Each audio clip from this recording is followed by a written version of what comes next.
Okay, and your name again? Gregory Sherman. And this is Tyrone Muhammad. I'm the executive director. Executive for Director. ECCSC. Got it, man. Ex-Cons for Community and Social Change.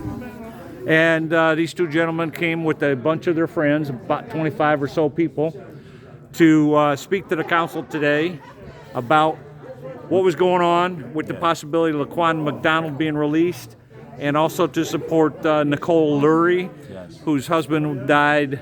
While in Joliet police custody. Right, about a year ago? Yeah, something like that.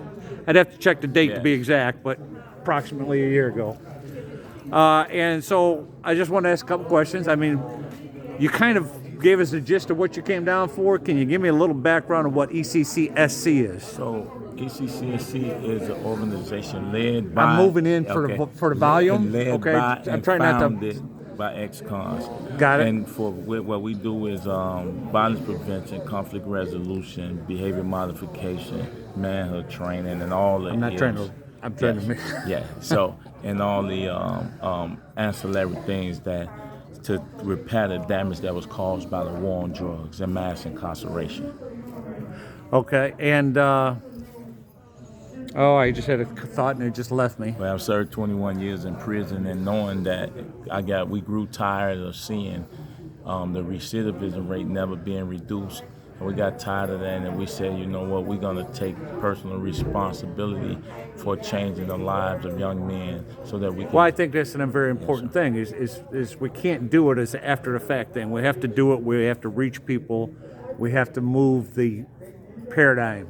Yes. Get people thinking different to start with instead of after the fact, because after the fact's too late. 100% too late.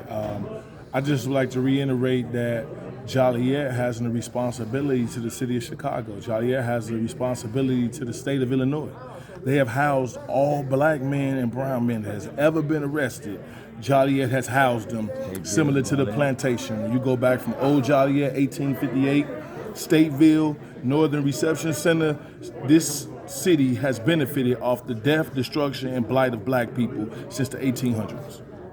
And the true fact of the matter is now, after we've served our debt to society, we still suffer from those convictions. We've been incarcerated for 50 years for cannabis.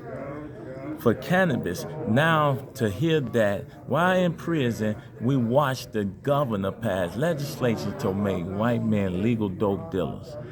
Now they've also been fighting, and Illinois passed, I want to say, it's been since JB came in, they passed a reduction in prison reductions for marijuana convictions. Am I correct? What does reduction do without reparations? I understand what you're saying, but I'm saying... do without repair? I would just to tell you all that is that was to placate, to put a Band-Aid on the possibility. In order to do that, he had to address mass incarceration as a result of cannabis to justify, rationalize making it legal. But expungement without reparations amount to nothing for the damage that caused our communities, our family. Okay. He didn't repair that. Agree. I couldn't agree more. JB is responsible. You cannot we have a president that has apologized for the mass incarceration, who was the vice president during the Clinton administration when they did this, right? We have American Psychology Association. You're off a bit. I'm not. No. Look up the Clinton. The president. The president today. President. He was the administration. He was. Joe Biden was with Clinton. No, he was a senator then.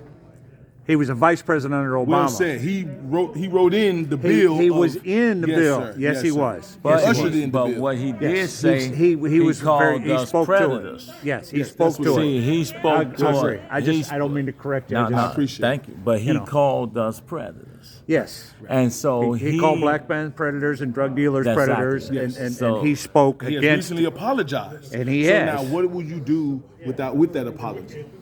And hopefully trying to move things forward. So our goal is, our ideal is that violence needs a job.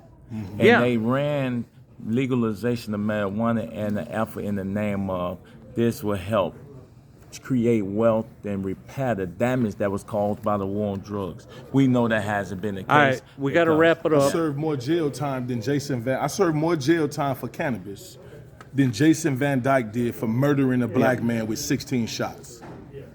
We have Last to words, say- guys. Last word gonna is take it's us going to to save take us us. to save us. We came with rely on elected officials. Well, I appreciate you guys pastors, coming and down. I politicians. appreciate what you got to say. Appreciate it. Thank you. You know, and like I told you, I forgot. Greg, Yes, sir. I just take the pictures, I turn it in, and